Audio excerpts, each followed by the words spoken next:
gabinete está prácticamente en los libros de economía, que es ir al cruce de lo que son las expectativas de inflación. Es decir, si uno tiene una expectativa de inflación de 25 o 30% a lo largo del año y empieza a notar que hay una desaceleración, e incluso desde el gobierno salen a decir que están haciendo todo lo posible por bajar la inflación, es probable que en algún punto las expectativas vayan yendo a un lugar donde los precios empiecen a incrementarse de una forma más lenta. Ahora, yendo a lo que vos decías, Débora, vamos a ver, cuando el ministro habla y da la explicación de por qué bajan los precios y menciona precios cuidados, bueno, ¿sirve de referencia? Sirve de referencia. ¿Hace que bajen los precios de todos los productos de la economía? Bueno, obviamente no. Estamos hablando de 100, 120 productos versus una cantidad realmente muy importante de bienes y servicios que no toman su precio de lo que es precios cuidados. Ahora, por ejemplo, otra cuestión que es interesante, las tasas de interés. ¿Hicieron las tasas de interés o el alza, en todo caso, de lo que son las tasas de interés, que la gente tome menos crédito y consuma menos? Bueno, por ahí hay una pista, digamos, ¿no? En muchos casos el consumo se retrajo en forma muy profunda y eso sí hizo realmente que haya una menor demanda de bienes y servicios. Y como en todo orden de la economía, cuando uno demanda menos, la empresa igual tiene que vender, la empresa igual tiene que mantener las fuentes de trabajo, es decir, en todo caso lo que tiene que hacer es absorber una parte de esa rentabilidad que tenía y seguir produciendo. Y ahí es donde se da también una baja importante de los precios. En el gobierno este argumento no, de alguna manera no es reconocido. Sí, a mí lo que ¿no? me llama la atención es escuchar al ministro Kicillof o Kapitanich hacer una lectura muy particular de un dato de la realidad, ¿no? A mí me da la sensación de que la desaceleración de precios o este número o este índice de inflación tiene mucho más que ver con la desaceleración de la economía y con la recesión que hay en la Argentina que con políticas macroeconómicas que haya aplicado el gobierno tendientes a bajar la inflación.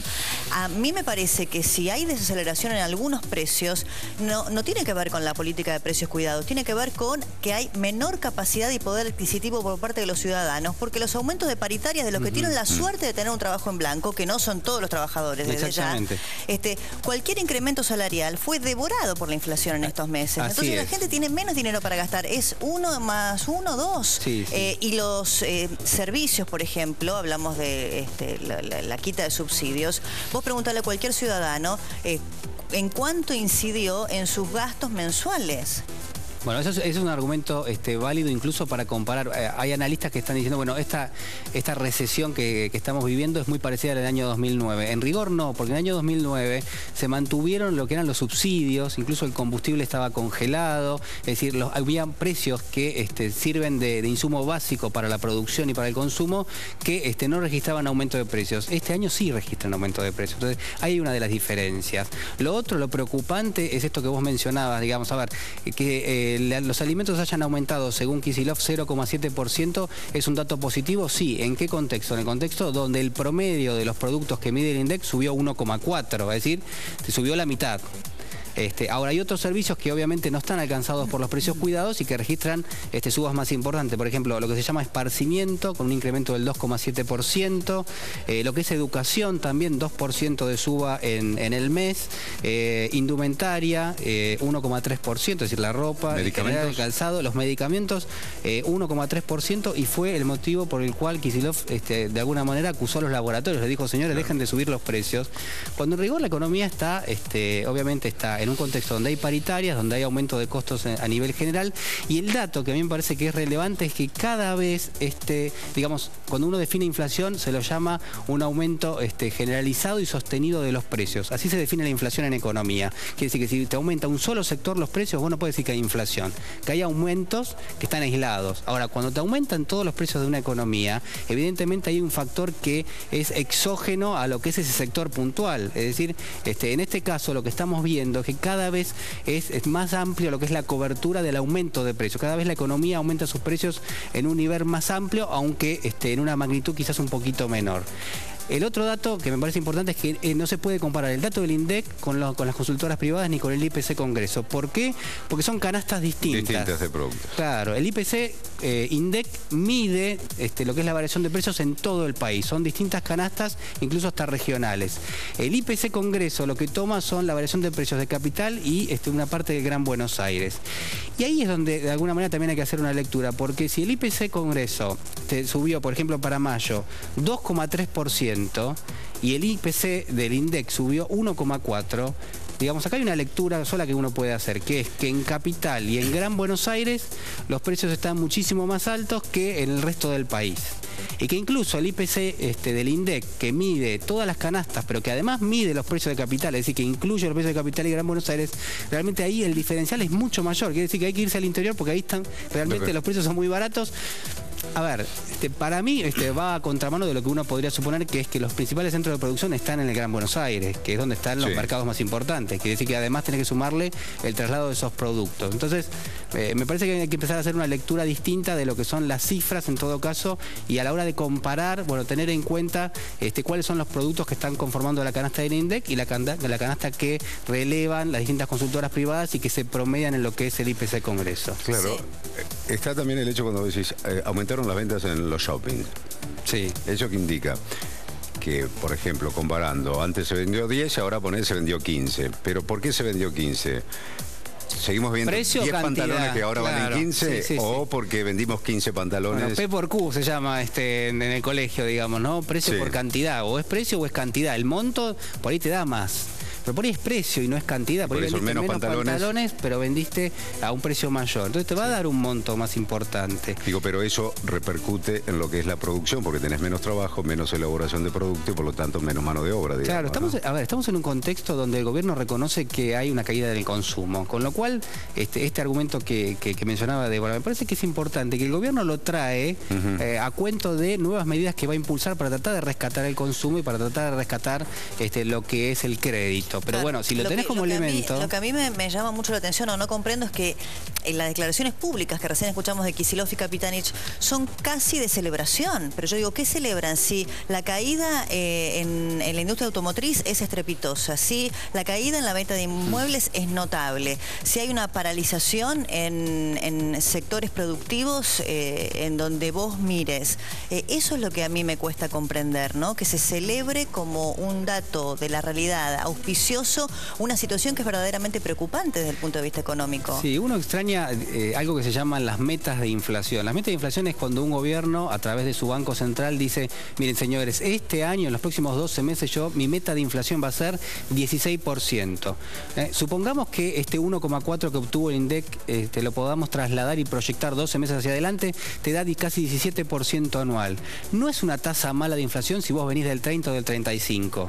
Y en rigor, nunca la inflación se va a detener de un año para otro. La experiencia más cercana es la chilena, donde se tardan 5 años en desacelerar una economía desde el punto de vista del alza o de la inercia inflacionaria. Es decir, ya la verdad que tendríamos que ir teniendo ciertas metas de inflación. Por ejemplo, el tema del gasto público, que es un tema relevante cuando se habla de temas inflacionarios. Yo no he advertido ninguna política del gobierno tendiente a bajar el gasto público, sino todo lo contrario. Entonces yo digo, ¿qué celebran? Bueno, el gasto público es un tema que es complejo, pero es interesante. Pero digamos, en casa también lo tienen que entender. Y ojo, perfecto. Que después te corren por izquierda, ¿no? Y te dicen, no, porque cuando se habla del tema de gasto público, te corren por izquierda diciendo que uno está en contra de cualquier plan social que tienda a ayudar a los sectores más desprotegidos de la sociedad. En absoluto. No, y de hecho en absoluto, no es pero malo tener... se gasta mal, se administran mal los recursos. No es malo tener gasto público, ni siquiera es malo tener déficit, que significa que gastás más de lo que te ingresa. Tampoco es malo, y las experiencias en el mundo en muchos casos son positivas. Ahora, la pregunta es, bueno... ¿Por qué no es malo y por qué es positivo? Bueno, es positivo porque muchas veces un país necesita tener un gasto mayor de lo que son sus ingresos, porque lo que va a hacer es ampliar su matriz productiva, por ejemplo. ¿Qué significa? Que el año que viene vas a producir más y que vas a compensar ese gasto. Es como cuando alguien te presta dinero y vos te vas a comprar una máquina. El tema es cuando el año que viene no producís más, ¿no? Claro, digamos, ahí la cuestión es cuando vos mantenés un déficit que se va repitiendo a lo largo de los años y no tenés con qué financiarlo, porque en definitiva,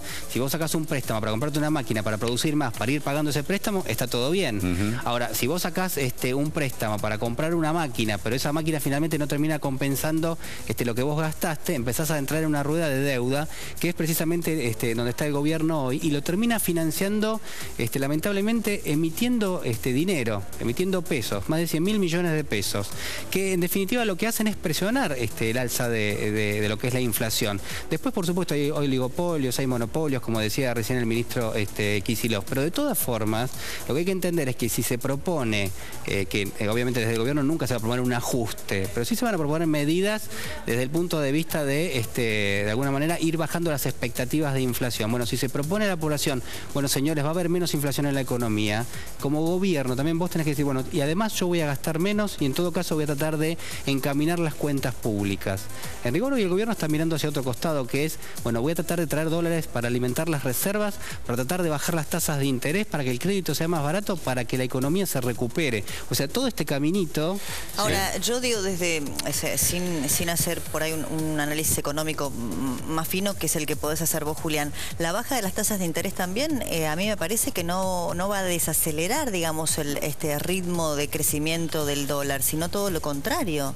La baja de las tasas, claro, bueno, para entender el sistema hay que entender cómo se subieron las tasas o por qué se subieron, para saber qué pasa cuando uno, en todo caso, pretende bajarlas. ¿Por qué se subieron las tasas de interés? Porque en enero hubo una devaluación muy fuerte, a todos nos consta, que fue prácticamente del 20% en 2 días, además de las microdevaluaciones que se venían haciendo. Cuando eso sucede, en gran parte quienes tenían ahorros, y sobre todo quienes tenían pesos, tuvieron que decidir entre consumir o refugiarse en todo caso, y en muchos casos había familias que decidían comprar dólares, por ejemplo. Entonces el gobierno, ¿qué hizo rápidamente? Subió el premio que les daban a los bancos por retener esos pesos en las cuentas. ¿Qué significa? El Banco Central le dijo a los bancos, señores, yo en lugar de pagarles 15% o 13% anual de tasa, que era lo que les venía pagando, les voy a pagar 30%. Este fue el movimiento que hizo el Banco Central. Los bancos que tenían los pesos nuestros depositados, ¿qué hicieron? Se los llevaron al Banco Central. Mirá, acá los tenés, total vas a pagar 30% anual de tasa, es más que interesante. ¿Qué pasó después con los bancos? Claro, como tenían una tasa de interés del 30% que les había propuesto el gobierno, a su vez ellos también remarcaron sus propias tasas de interés. ¿Y por qué? Y bueno, porque el costo de oportunidad era muy alto. Es decir, si yo le daba los pesos al Banco Central por el 30%, si eso te lo tengo que prestar a vos, Claudio, y por ahí te los presto un poquito a un nivel más alto. ¿Por qué? Porque tengo que compensar recursos humanos, los gastos, el local, la seguridad. Es decir, no te lo puedo prestar al 30 a vos, en todo caso te los prestaré al 45 o al 50. Entonces, este fue el factor inicial por el cual subieron las tasas de interés, para evitar que haya una mayor presión en los precios de la economía y para evitar que la gente se fuera a refugiar en el dólar, porque el peso perdía poder adquisitivo. Ahora, cuando el gobierno quiere dar marcha atrás, no da marcha atrás plena, es decir, el Banco Central sigue con las tasas altas, al 30%. Y le dice a los bancos, señores, ustedes bajen las tasas ahora. Y los bancos le dicen, pero pará, si vos me habías dicho que me ibas a pagar el 30%. No, yo te voy a pagar el 30%. Pero vos, en todo caso, tenés que ganar menos y tenés que bajar las tasas de interés. Hay que ver cómo se da el proceso, porque lo que preguntaba Débora es, ¿qué pasa si en definitiva bajás mucho las tasas? Bueno, si bajás mucho las tasas... Otra vez va a ir la gente al dólar. Es bastante obvio, ¿no? Y aparte remitirse nada más que no hacer historia económica argentina, remitirse a un par de meses atrás. Claro, exactamente. La referencia está en enero, y de alguna manera lo que se está viendo es que los bancos son bastante renuentes, obviamente, a bajar las tasas, e incluso el Banco Central es el que se demoró un poquito en esta medida, porque lo pensó, dijo, bueno, a ver, si yo los había subido y ahora que les diga a los bancos que la bajen, es contraproducente en todo caso. Y ahí estamos, ¿no? Negociando Ministerio de Economía, Banco Central, el sistema financiero y las familias tratando de ver si consumen o no consumen, qué expectativas tienen, y claramente es un año que viene recesivo por ahora. ¿Qué pasa con los planes de ahorros? ¿Caída? Bueno, sí, bueno, pasa obviamente lo que estamos comentando, ¿no? Una caída del 30%, se conocieron los datos hace algunas horas nada más. El plan de ahorro es quizás la vía de acceso que tienen muchas familias, la única que tienen muchas familias para llegar al auto. ¿Por qué? Y porque en general, si vos te vas a endeudar con un banco, tenés una cuota que es relativamente elevada. Si lo querés pagar en efectivo o querés subirte a lo que es una financiación de la fábrica, de la planta automotriz, o incluso de la compañía financiera de los autos, también tenés una cuota que en general es bastante elevada, y la del plan de ahorro es bastante baja. Hoy con 700, 800 pesos, hasta 1000 pesos podés pagarte un plan de ahorro. El otro dato que es interesante es que obviamente no tiene un costo financiero, es decir, vos vas ahorrando y en todo caso lo que vas viendo es que a medida que se incrementa o que se acumula esa suma, cada vez tenés un porcentaje mayor del vehículo. Y el dato interesante es que en los últimos años muchas familias lo utilizaron no para comprarse un vehículo, sino para ahorrar. ¿Por qué para ahorrar? Porque cuando vos pagás la cuota de un plan plan de ahorro. Parece que estoy haciendo promoción del plan de ahorro, pero no es así, porque tiene sus bemoles también. Pero cuando vos pones un dinero y pagás una cuota del plan de ahorro, la parte del auto que estás pagando con esa cuota se congela. Es decir, vos ya sos dueño de esa parte. Y si el auto sigue subiendo de valor, que en un contexto inflacionario es obvio que así se da, bueno, de todas maneras vos ya sos dueño de esa parte y no tenés que pagar más esa parte, ya es tuya. Entonces muchas familias lo que hicieron es ahorrar en plan de ahorro y en todo caso lo que hacían después, cuando estaban por llegar al momento de la licitación, era vendían el plan de ahorro licitado o antes de licitarse. Es decir, hacían un ahorro, eso al mismo tiempo iba subiendo de valor, en términos iba ajustando entre un 15 y un 20% de lo que era el monto de ese ahorro, porque el auto también subía de precio, y en todo caso lo que hacían después era pasarse a otro plan de ahorro para redondear lo que era un esquema, obviamente, de tratar de salvarse de lo que es la pérdida de poder adquisitivo. Así que es interesante ver que incluso lo que era un sistema de ahorro se retrajo 30%, así que es un sector que prácticamente necesita muchísimas medidas. La comparación del 30% es con respecto al año pasado. Al mismo mes del año pasado, exactamente. Ok, muchas gracias, Julián. No, por favor.